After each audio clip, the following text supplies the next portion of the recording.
Also, the feeling. Now, this is something people don't really talk about. The tactile feeling of being in a body that is bigger feels great, especially if you're walking in the street or you're entering a gym. You feel strong, you're powerful. You're probably one of the bigger guys in the gym. You know how guys always like to size each other up. We kind of look at each other and say, yeah, I think I got him. Oh no, this guy's bigger than me. Oh, I'm bigger than that other dude. Come on, guys, admit it. We all do it, right? So if you can manage to put on that kind of size, you get a little more respect. As much as I hate to admit it, it's true. YouTube. What's going on with your jawline?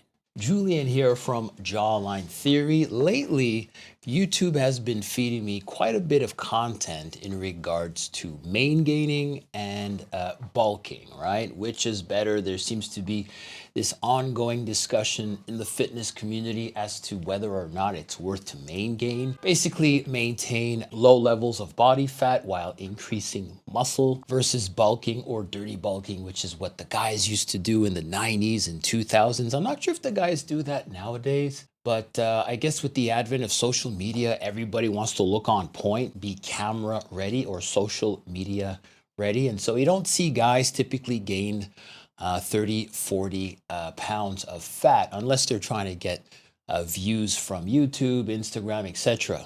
Now, let me go back in time a bit. This was very common in the 90s and early 2000s. Guys like Lee Priest who would balloon up to close to 300 pounds. Keep in mind, Lee Priest, he's a short fella, 5'4", but he managed to bulk up to, close to 300 pounds, and he was extremely strong. Ronnie used to do the same thing. Ronnie would get nice and juicy and probably top out at about 303, 306. Gunther Schlierkamp, for those of you who remember the German giant, as well as other guys too, right? It's very common. So that being said, main gain or bulking. Personally, I've done both, and I've had some very interesting results.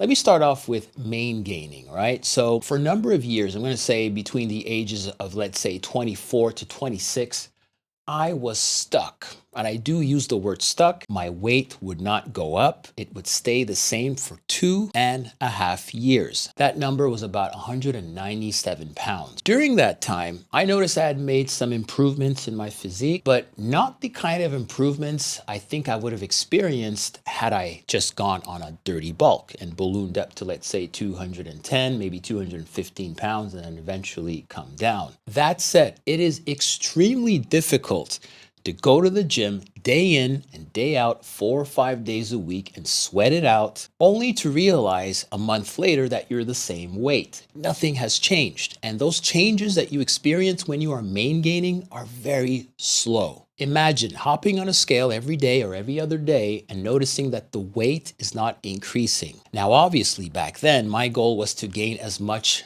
muscle mass as possible. But here's the thing. After 2 years of main gaining, and to be fair, I didn't even know this was a thing called main gaining, right? You just sort of like maintain your physique. You didn't want to get too bulky, but you maintain a very high caloric diet and try to keep as lean as possible, maintain that muscle mass, right? And so one of the disadvantages with main gaining, I find personally, is that if you are someone with low motivation, you're not going to maintain this. Eventually, after a month or two of not seeing gains, that's visible gains, right? You may just simply want to quit, thinking that what you're doing isn't working. But the thing with main gaining, especially for ectomorphs or maybe meso and ectomorphs who do have a combination of both, is that you really have to stick with it and give yourself time. If you're a patient person, main gaining does actually work. It's just that those results are stretched out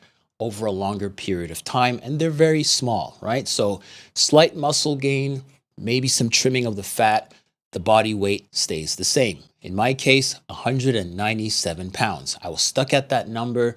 Despite being 6 feet tall, it wouldn't budge. I noticed that after 2.5 years, there were some changes. Let me tell you some of the noticeable changes I had experienced after 2.5 years of main gaining. Firstly, I noticed the quality of the muscle was different. What do I mean by that? I think I started to see a lot more graininess in some parts of the body, specifically the back of the triceps. You started to see these, these nice sort of texture, these veins that would sort of pop out.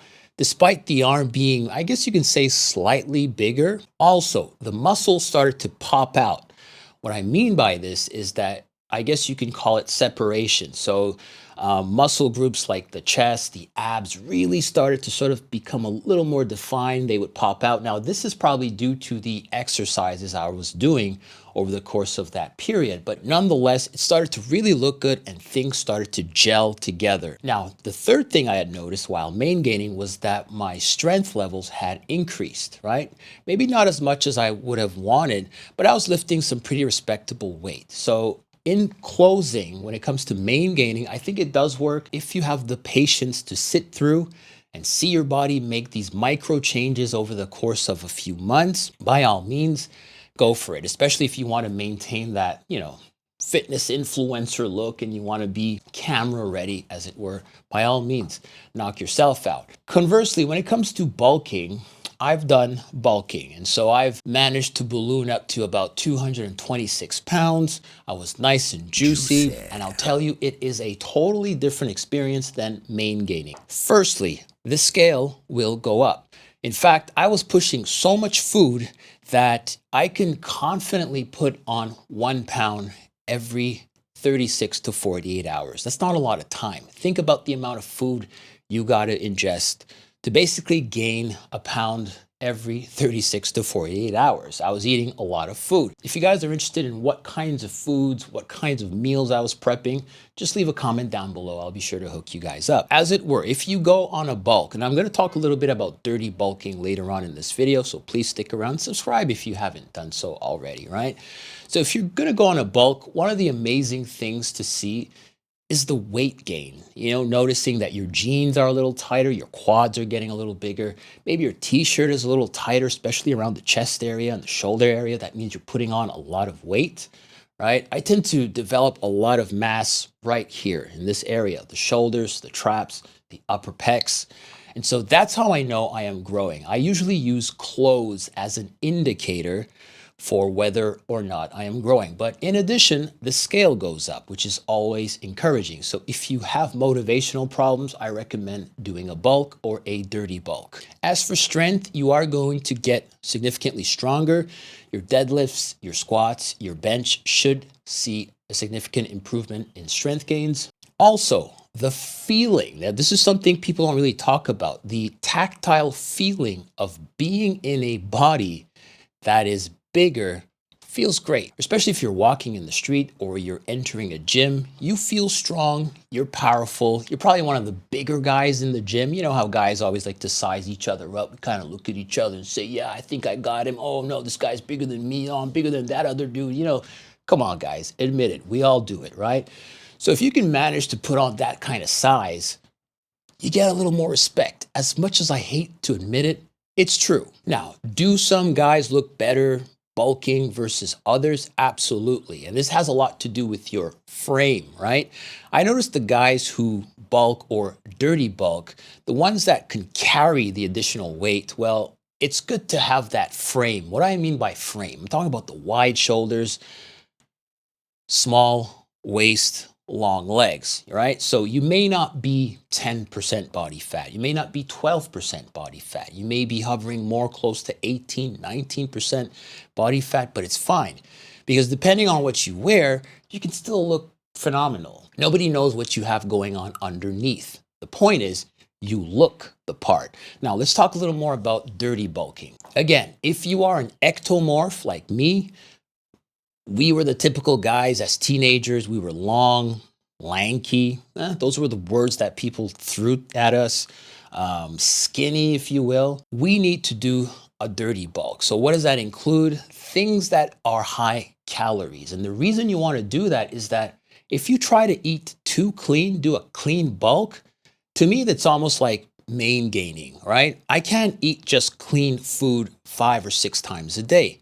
I just won't grow. In the end, if I did put on a little bit of weight, it'll be very close to main gaining, which isn't what I want to deal with during the off season. The off season, I want to get nice and thick and juicy. And yes, it is an excuse to junk out or pig out, if you will. I mean, after all, who doesn't enjoy pizzas, ice cream, cheesecake, other types of cakes, brownies, right? They're all delicious. So here's a tip for keeping dirty bulking under control. Firstly, do cardio. So I usually like to hit a bit of cardio, anywhere between 20 to 40 minutes, super chill incline, nothing too strenuous. And I do that on days where I'm not lifting weights. So you can technically call this a day off. I don't like to mix weight training and cardio. There's research out there that suggests that cardio can get you, feeling weaker when you do them in conjunction with weight training. So I've basically split them and I've had some fantastic results. It does work.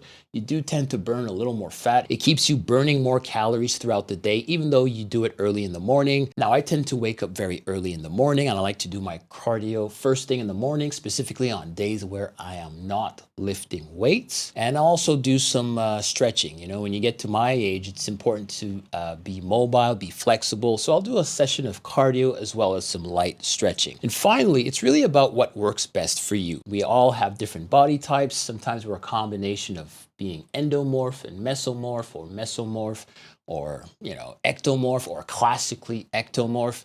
I think it really has to do with which one of these body types or combination thereof you guys fall into, and then you can decide whether or not main gaining is for you, or bulking, or even dirty bulking. Leave a comment down below, subscribe to the channel if you haven't done so already, and please let me know, what do you guys do if you want to put on size? Are you on the main gaining camp, or are you in the bulking camp? Love you guys. I'll see you in the next one. Bye for now.